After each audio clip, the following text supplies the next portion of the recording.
श्री स्वामी समर्थ. स्वामी समर्थ अनुभूती या चॅनलमध्ये आपलं स्वामीमय असं स्वागत आहे. जर चॅनलला सबस्क्राईब केलं नसेल तर लगेच सबस्क्राईब करा की जेणेकरून येणाऱ्या नवीन व्हिडिओचे नोटिफिकेशन तुम्हाला सर्वात पहिले मिळतील. जर नवीन स्वामी भक्त असतील, स्वामी सेवेकरी असतील तर त्यांनी आपल्या चॅनलला सबस्क्राईब करायला विसरू नका. तुमचे असेच काही स्वामी अनुभव असतील तर मी दिलेल्या नंबरवर तुम्ही मला नक्की व्हॉट्सअप करू शकता.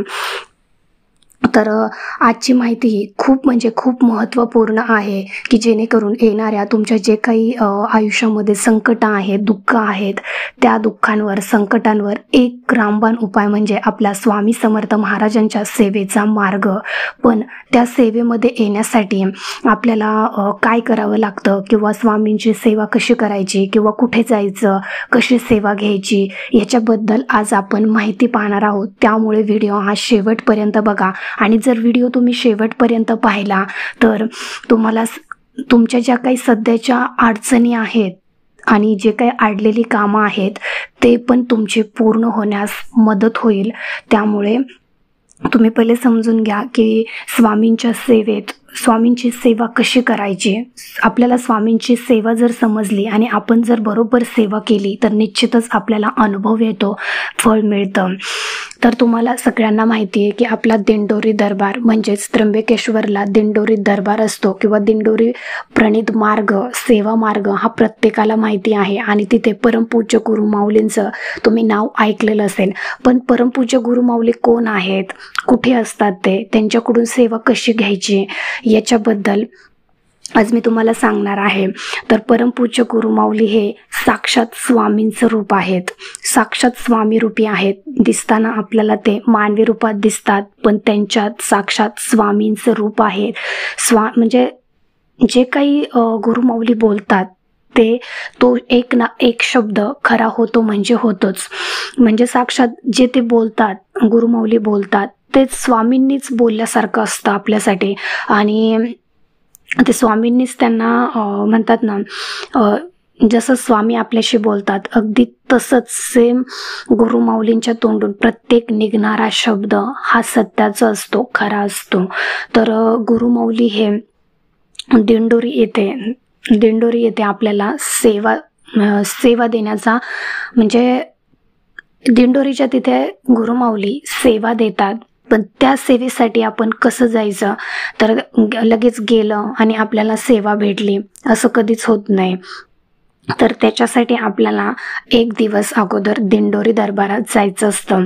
रात्रीच्या सेवेसाठी मुक्कामाला जरी तुम्ही तिथे गेलात तरी सुद्धा तिथे आपल्याला रात्रीची सेवा, रात्रभर तिथे सेवा चालू असते. ते रात्रीची सेवा आपल्याला मनापासून करायची. ती रात्रीची सेवा केल्याच्या नंतर तुमचे अर्धे प्रॉब्लेम तर तिथे सुटलेले असतात. आणि दुसऱ्या दिवशी तुमच्याकडून एक फॉर्म लिहून घेतला जातो. संध्याकाळीच तो फॉर्म लिहून घेतला जातो आणि त्या फॉर्मवर तुमचा जो काही प्रश्न आहे, तुमचं कुळदैवत काय आहे, कुळदेवी काय आहे, तुमचं नाव, ह्या सगळी माहिती त्या फॉर्मवर आपण लिहून द्यायची. आणि दुसऱ्या दिवशी जे दिंडोरी दरबाराचे सेवेकरी आहेत ते सेवेकरी आपल्याला आपल्या फॉर्मच्या पाठीमागे आपल्या प्रश्नाचं उत्तर म्हणजेच प्रश्नाची सेवा लिहून देतात आणि तो फॉर्म आपल्याला एकेकाला नाव वाचून परत करतात.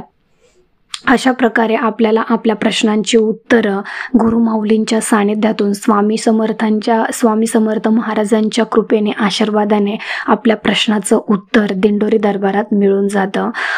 आणि गुरु माऊली जे सेवा देतात ती सेवा खरंच आपण मनापासून जर केली तर तुमचे कसलेही प्रॉब्लेम असू द्या, मग तो नोकरीचा असू द्या, लग्नाचा असू द्या, संतती प्राप्तीचा असू द्या किंवा पती पत्नीचं जमत नाही आहे, घरात वडिलांचं मुलाचं जमत नाही आहे, भाऊबंदकी आहे, अशा असंख्य प्रश्न असू द्या. पण गुरु माऊली जी आपल्याला सेवा देतात ती सेवा आपण जर श्रद्धेने, मनापासून, विश्वासाने केली तर निश्चितच आपल्याला त्या सेवेचं फळ मिळतं आणि अनुभवही येतो. अशाच गुरु माऊलींचा एक मी तुम्हाला अनुभव सांगणार आहे. तर हा जुना अनुभव आहे, 2021चा आहे. पण त्या दादांना गुरु माऊलींची साक्षात प्रचिती आलेली आहे. तर ते त्या दादांचं नाव आहे संदीप गुरु. तर ते दादा म्हणतात, मी गुरुमाऊलींच्या IT समितीमध्ये सेवारत आहे.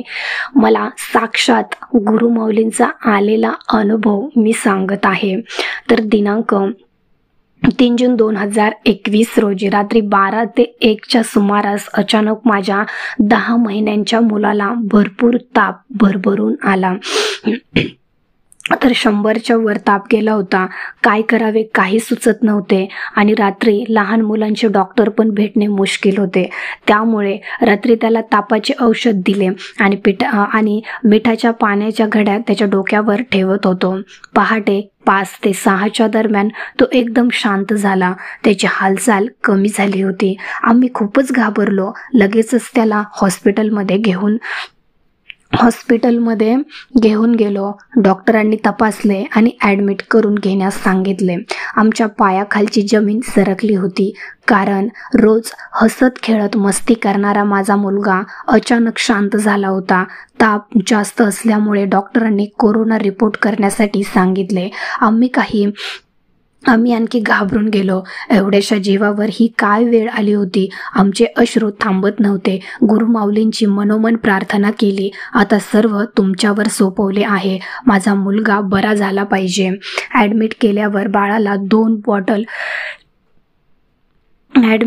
बाळाला 2 बॉटल सलाईन चढवले आणि थोड्या वेळातच त्याला जुलाब सुरू झाले. तो पूर्णपणे अशक्त झाला होता. शरीरातील सर्व त्राण निघून गेला होता. आमचा गुरुमाऊलींचा धावा सुरू होता. मुलगा बरा होण्यासाठी मनोमन त्यांना प्रार्थना करत होतो.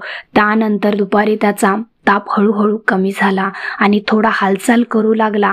संध्याकाळपर्यंत ताप पूर्ण निघून गेला आणि तो नेहमीप्रमाणे खाऊ लागला आणि दूध पिऊ लागला. डॉक्टरांनी 24 तास हॉस्पिटलमध्ये अंडर ऑब्झर्वेशन ठेवण्यास सांगितले आणि दुसऱ्या दिवशी आम्हाला डिस्चार्ज दिला. आम्ही गुरुमाऊलींचे आभार मानले. माझा मुलगा सुखरूप घरी आला होता.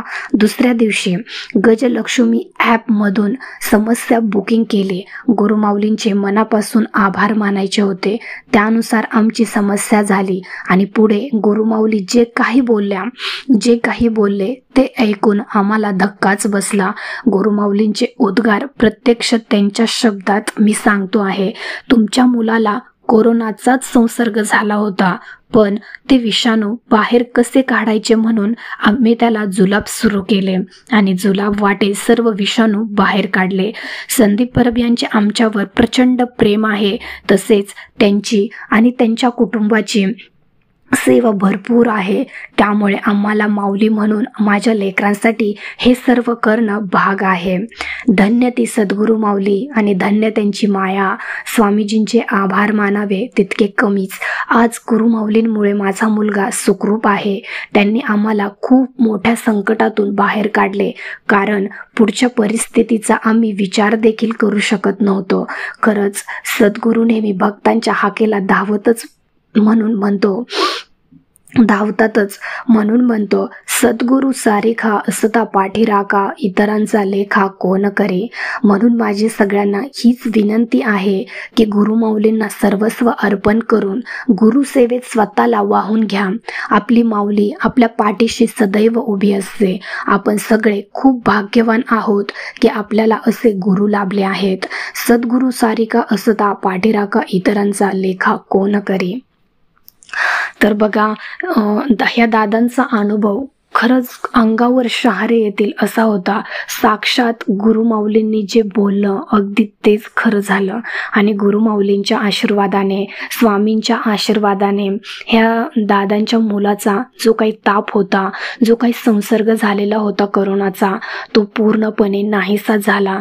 पण आपण म्हणतो ना की स्वामी समर्थ महाराजांची किती सेवा करा तरी अनुभव येत नाही. मी तर खूप मनापासून सेवा करतो तरी पण मला अनुभव येत नाहीत. असं का होतं? पण तसं नाहीये. तुम्ही जेव्हा श्रद्धेने, मनापासून आणि संयमाने सेवा करता, तेव्हा खरंच स्वामी कोणत्या ना कोणत्या तरी रूपामध्ये येऊन कोणाच्या ना कोणाच्या तरी मार्फत आपला प्रश्न सोडवत असतात. फक्त ते आपल्याला संकेत ओळखता आले पाहिजेत. तुम्हाला एकतर स्वप्नात येऊन तरी संकेत देतात किंवा कोणत्या माणसाच्या मार्फत येऊन तुम्हाला सांगत असतात की बाबा हा तुझा निर्णय बरोबर नाहीये, ह्या वाटेला तू जाऊ नकोस, तुझ्यासाठी हा मार्ग योग्य नाहीये, असं आपल्याला सांगत असतो. पण आपण त्या माणसाकडे दुर्लक्ष करतो. आपल्याला असं वाटतं की नाही, हा जो माणूस सांगत आहे तो चुकीचा आणि मी बरोबर आहे. पण नाही, जसं तुम्ही तुमचा निर्णयामध्ये तुम्ही जेव्हा गोंधळता, तुम्हाला कळत नाहीये की आपला निर्णय काय आहे, काय घेऊ, हो घेऊ की नाही, तेव्हा तुम्ही समोरची जी व्यक्ती सांगते ते तुम्ही ऐकायला पाहिजे. कारण ती व्यक्ती आपल्याला देवाच्या रूपात सावध करायला आलेली असते. कोणत्या ना कोणत्या तरी रूपामध्ये आपल्याला तो निर्णय पोहोचवण्यासाठी आलेली असते. साक्षात ते देवाचंच रूप असतं. आणि तसंच स्वामी कोणत्या ना कोणत्या तरी रूपामध्ये येऊन, कोणाच्या ना कोणाच्या तरी रूपामध्ये येऊन आपला प्रश्न सोडवत असतात. तर गुरुमाऊली म्हणजे साक्षात खरंच स्वामी समर्थांचं रूप आहेत. ते जे बोलतात तेच खरं होतं. आणि आपल्याला जर आणखीन सेवा करायची असेल तर दिंडोरीमध्ये कसं बघा, स्वामी समर्थ प्रधान केंद्र दिंडोरी येथे परमपूज्य गुरुमाऊलींचं दर गुरुवारी आणि दर रविवारी आणि गुरुवारी सकाळी 10:30च्या आरतीनंतर हितगुज करत असतात गुरुमाऊली. तर प्रत्येक रविवारी गुरुवारी हजारो सेविक, भाविक, सज्जन श्री गुरु माऊलींच्या दर्शनासाठी येत असतात. तिथे आलेल्या सज्जनांना मार्गदर्शन केले जाते व त्यांची समस्या एका फॉर्मवर लिहून घेतली जाते व त्यानंतर परमपूज्य गुरुमाऊली सर्वांना हितगुजच्या माध्यमातून मार्गदर्शन करतात व सेवा देतात. दिलेली सेवा स्वामी समर्थ महाराजांवर पूर्ण निष्ठेने केल्यानंतर आपली समस्या सुटलेली असते. असा असंख्य सेवेकऱ्यांचा अनुभव आहे. आज तागायत परमपूज्य गुरुमाऊलींच्या आशीर्वादाने व दिलेल्या सेवेने सुमारे 3 लाख कॅन्सरग्रस्त पेशंट पूर्णपणे बरे झालेले आहेत. व विशेष म्हणजे या सर्व सेवा विनामूल्य दिल्या जातात. तिथे 1 रुपयाही तुम्हाला द्यावा लागत नाही. सेवा घेण्यासाठी तुम्हाला 1 रुपयाही खर्च येत नाही. सर्व सेवा परमपूज्य गुरुमाऊली विनामूल्य देतात. दिंडोरी दरबारात हे पृथ्वीवरील स्वर्ग आहे व परमपूज्य गुरुमाऊली हे दुसरे तिसरे कोणी नसून प्रत्यक्ष परब्रह्म श्री स्वामी समर्थ महाराजच आहे. म्हणून आपण प्रत्येकाने किमान एकदा तरी दिंडोरी दरबारात जाऊन परमपूज्य गुरुमाऊलींचे दर्शन घेतले पाहिजेच. कारण आपण म्हणतो की आपल्या घरात देव आहे, मग आपण कशाला मंदिरात जायचं. पण ज्या त्या स्थानावर ज्या त्या देवाचं आपल्याला म्हणतात ना एक आशीर्वाद असतो आणि साक्षात त्या स्थानावर गेल्यावर आपल्याला त्याचं फळही तितकंच मिळतं. म्हणून एकदा तरी आपण दिंडोरी दरबारात जाऊन परमपूज्य गुरुमाऊलींचं आणि स्वामी समर्थ महाराजांचं दर्शन घेतलंच पाहिजे. कारण साक्षात स्वामी समर्थ महाराज गुरुमाऊलींना म्हणतात ना प्रसन्न आहेत. आपण त्यांचा आशीर्वाद जरी घेतला तरी आपल्या आयुष्याचे 60% प्रॉब्लेम सुटलेले असतात. कारण आणि राहिलेले प्रॉब्लेम आपल्या दिलेल्या सेवेने सुटतात म्हणजे सुटतात. फक्त परमपूज्य गुरुमाऊली नेहमी सांगतात की तुम्ही 1000 पारायण करण्यापेक्षा 1च पारायण करा, पण मनापासून करा. मनापासून म्हणजे काय तर तुम्ही जे काही शब्द वाचता आहात, जो काही तुम्ही अध्याय वाचता आहात, तो प्रत्येक अध्यायामध्ये प्रत्येक शब्दावर तुमचं लक्ष केंद्रित पाहिजे. आणि त्या प्रत्येक अध्यायामध्ये जी दत्त महाराजांची लीला असेल, स्वामी महाराजांची लीला असेल, त्या लीलेमध्ये तुम्ही पूर्ण गुंग व्हायचं आहे, पूर्ण लीन व्हायचं आहे. ती लीला काय आहे, स्वामींनी काय चमत्कार केलेले आहेत, हे पूर्ण आपल्याला म्हणजे समजलं पाहिजे आणि ते आपण रोजच्या जीवनात आचरणातही आणलं पाहिजे.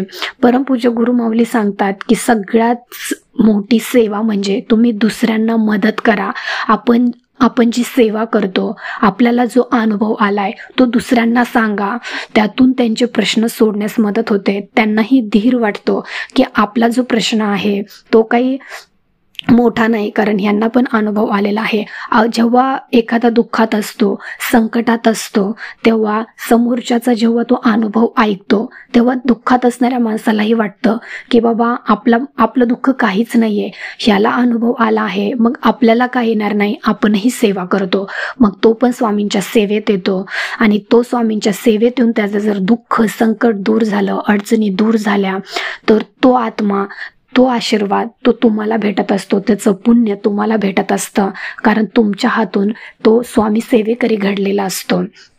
तुम्ही जास्तीत जास्त सेवेकरी घडवले, जास्तीत जास्त लोकांचे प्रश्न मार्गी लावले, जास्तीत जास्त लोकांपर्यंत अनुभव पोहोचले, जास्तीत जास्त लोकांचे दुःख अडचणी दूर केल्या, तर निश्चितच तुमचे प्रश्न स्वामी समर्थ महाराज सोडवल्याशिवाय राहत नाहीत.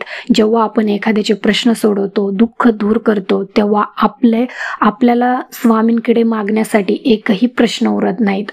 साक्षात स्वामी महाराज आपला प्रश्न सोडवत असतात. त्याच्यामुळे तुम्हाला जेवढी जास्त दुसऱ्यांना मदत करता येईल तेवढी मदत करा. स्वामींच्या सेवेचा मार्ग समजून सांगा, स्वामींच्या सेवेत आणा आणि त्यांचे दुःख दूर करा. काहीच नाही, फक्त एकच सांगायचं तुम्ही स्वामी सेवेकरांना. जो स्वामी सेवेत नाही त्यांना फक्त एकच सांगा की तुम्ही स्वामींच्या केंद्रात जा, मठात जा, किंवा सरळ तुम्ही दिंडोरी दरबारात जा. एकदा तरी परमपूज्य गुरुमाऊलींचं दर्शन घ्या. बघा तुमच्या आयुष्यामध्ये तुम्हाला आशेचा किरण दिसतोय की नाही, तुम्हाला ज्या अडचणी आहेत त्या दूर होत आहेत की नाही. तो सेवेकरी जर दिंडोरी दरबारात गेला किंवा एकदा तरी स्वामींच्या केंद्रात गेला, स्वामींना शरण गेला, स्वामींना मुजरा केला, स्वामींना त्यांची अडचण सांगितली आणि त्याच्या आयुष्याचा जर उद्धार झाला, तर खरंच ते जे हास्य असतं, त्यांच्या चेहऱ्यावरचं जे हास्य असतं, समाधान असतं ना, ते कुठेच आपल्याला मिळणार नाही. त्यामुळे तुम्ही जास्तीत जास्त सेवेकरी घडवा. ही सेवा स्वामींनाही प्रिय आहे आणि निस्वार्थी केलेली सेवा साक्षात परमपूज्य गुरुमाऊलींना आणि आपल्या स्वामी समर्थ महाराजांना प्रिय आहे. त्यामुळे तुम्ही स्वामींकडे काहीच न मागता एकदा सेवा करून बघा. स्वामी तुम्हाला एवढं भरभरून देतील, एवढं भरभरून देतील की स्वामींकडे मागण्यासाठी एकही प्रश्न उरणार नाही. आणि तुम्ही जर दिंडोरी दरबारात, नाशिक त्र्यंबकेश्वर दिंडोरी दरबारात जर गेले नसतील, तर तुम्ही एकदा तरी जाऊन या. तुमचा प्रश्न तिथे गुरुमाऊलींना सांगा, गुरुमाऊलींची सेवा घ्या. गुरुमाऊली जी सेवा देतात ती सेवा घ्या. ती सेवेला तात्काळ सुरुवात करा, कारण आपल्या प्रश्नाचं उत्तर साक्षात गुरुमाऊलींना माहिती असतं. त्याच प्रश्नावर आपल्याला गुरुमाऊलींनी सेवा दिलेली असते. त्याच्यामुळे सेवेला उशीर न करता तात्काळ सुरुवात करायची आणि आपले प्रश्न मनोमन सोडवायचे. आपण जर निष्ठेने केली, जर 100%, 1001% आपला प्रश्न सुटतो म्हणजे सुटतोच. त्यामुळे तुम्ही जर गेला नसाल, दिंडोरी दरबारात जर तुम्ही गेले नसाल, तर एकदा तरी तुम्ही दिंडोरी दरबारात जाऊन या आणि तुमचं आयुष्याचं सोनं करा. तर बघा, ही माहिती तुम्हाला कशी वाटली मला कमेंट बॉक्समध्ये नक्की कमेंट करून सांगा. आणि तुम्हालाही जर काही अडचणी वाटत असतील तर मला कमेंट बॉक्समध्ये विचारा, मी नक्कीच रिप्लाय देण्याचा प्रयत्न करेल. आणि हा व्हिडिओ तुम्ही जास्तीत जास्त लोकांपर्यंत शेअर करा, सबस्क्राईब करा. भेटूया अशाच एका नवीन व्हिडिओसोबत. तोपर्यंत सर्वांना श्री स्वामी समर्थ.